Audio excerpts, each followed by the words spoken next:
subscribe our channel. Please ring the bell.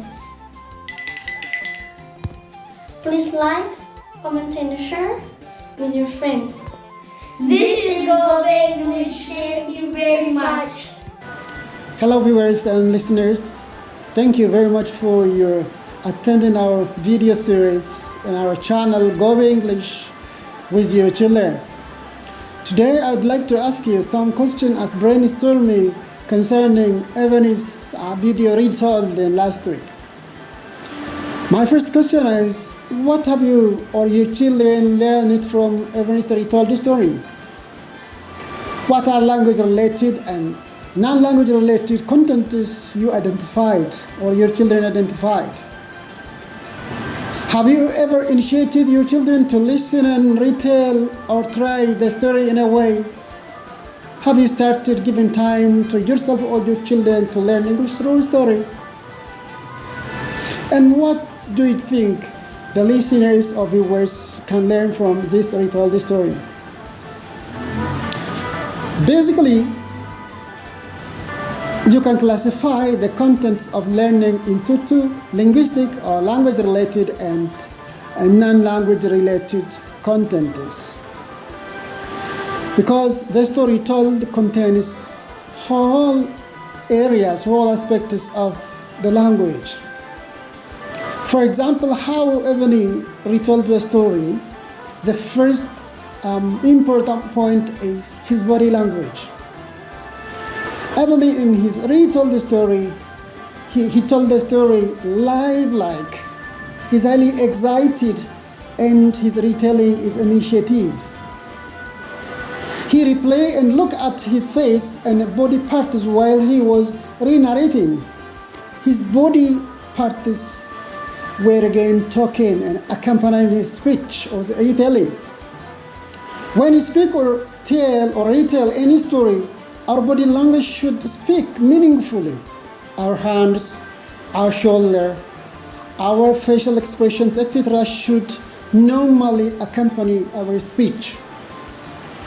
So Ebony is highly sensitive and his emotion, and he was highly interested in the story he was telling. And as a result, his body is accompanying meaningful gesture to the viewers. The second point is storytelling orderly, focusing on incidences one after the other. Here we have to keep coherence of the events. What happened first, what happened then, what followed after that, and finally, in this case there is story beginning, story middle, and story resolution or end of the story. So here how to begin the story and how to end the story, how to narrate the story was again the point of the lesson. The third point we can learn or children can learn from Evan's re-narrated story is self-correction. Children may speakers may mistake a slip of tongue or else may make errors in their speech. But what matters is, what is our concern when we ask them to retell the story? Is our purpose conveying or sharing or interacting meaningfully? Is the message focused or the language aspect, the correctness? In accordance with our purpose, our error correction is determined. If meaning is focused, we continue listening so long as the meaning is not affected. So long as we understood them, we let them continue talking because our major purpose is meaning or the message. However, children or any person in his speech or in utterance can self-correct so long as in his mind there is actual or correct form. The person or the speaker can redirect or restate what he has said as slip of tongue or what he has mistaken as slip of tongue or otherwise.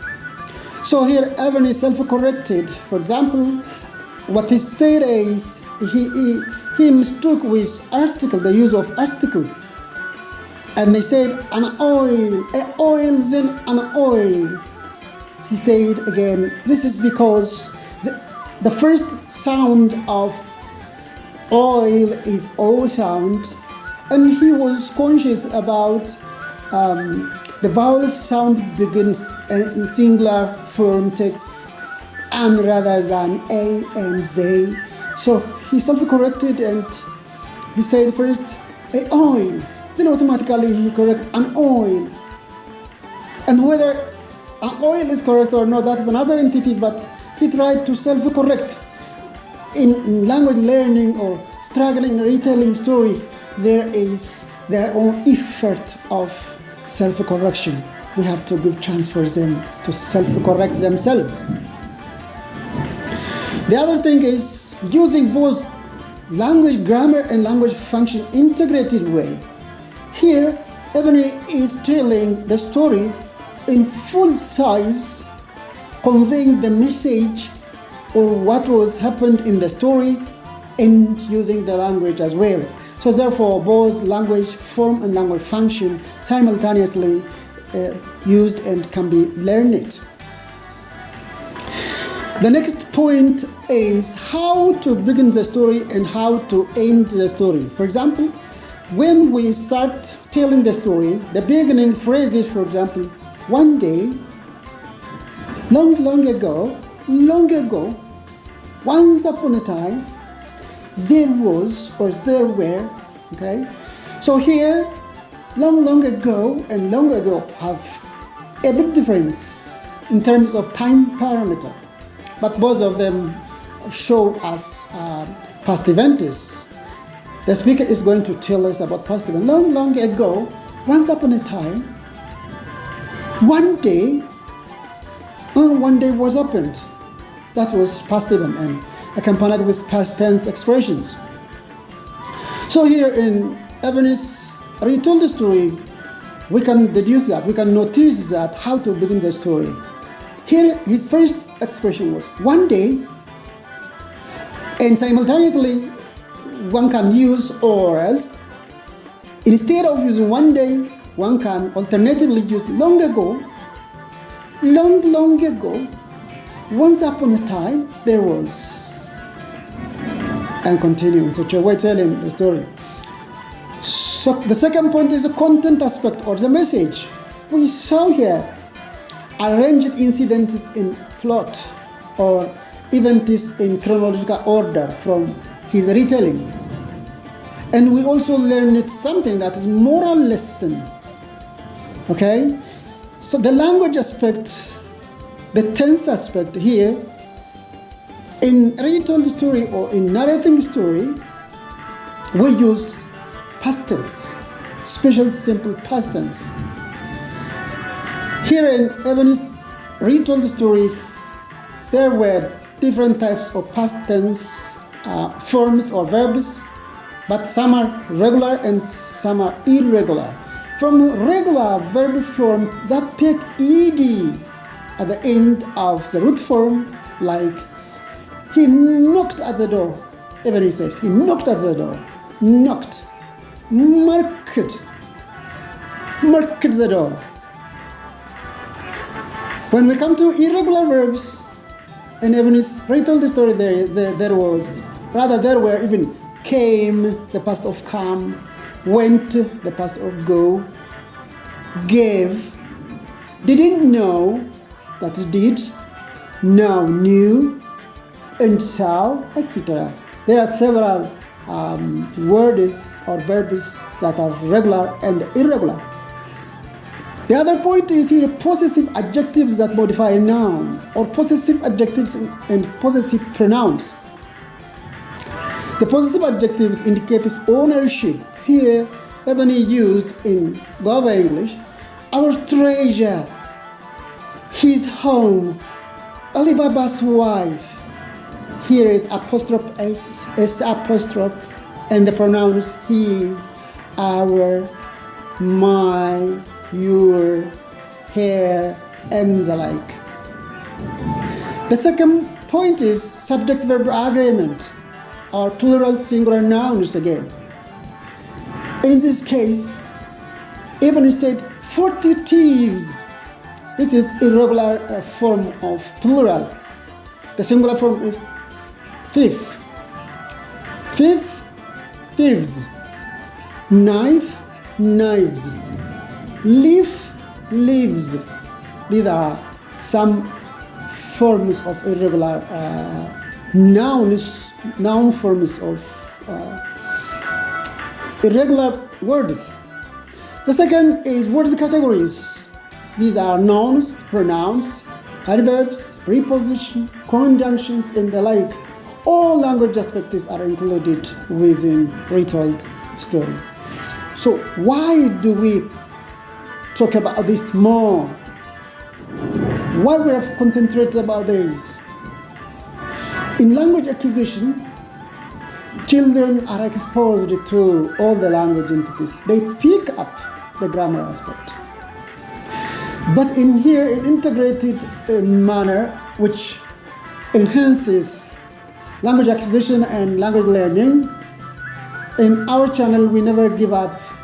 We never leave out the linguistic aspect, especially the form aspect, the grammar aspect, and the message and the use, the function aspect as well.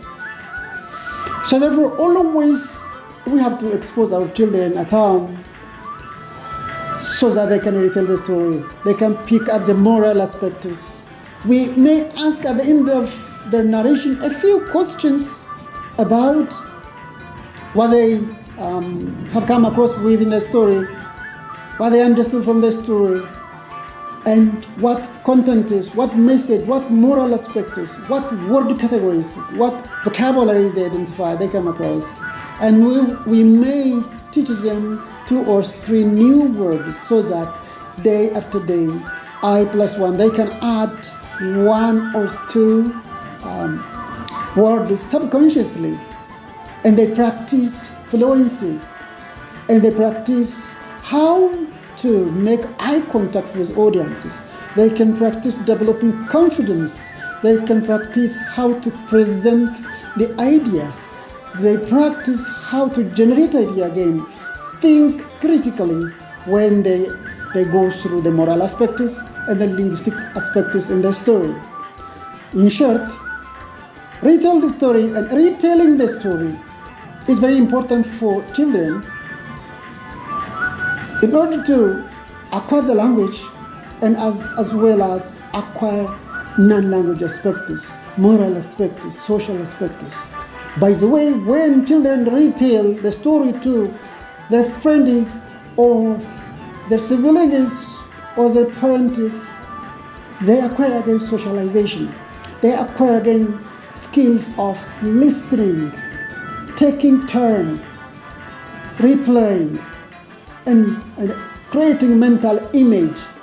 Therefore, we have to practice giving chance for them. They have to retell the story. They have to listen first. We may read for them aloud. They listen and they tell the story, or else they can read aloud to their friends or their brothers, their sisters, their family members, and retell it so that they can develop all this language and non-language aspects. Thank you for your listening. Our next channel will be uploaded in near future, and we would like to remind you to subscribe us, to comment on our channel, and to share with others so that we can help our children and ourselves to be fluent enough in English language and in thinking critically as well. Thank you very much.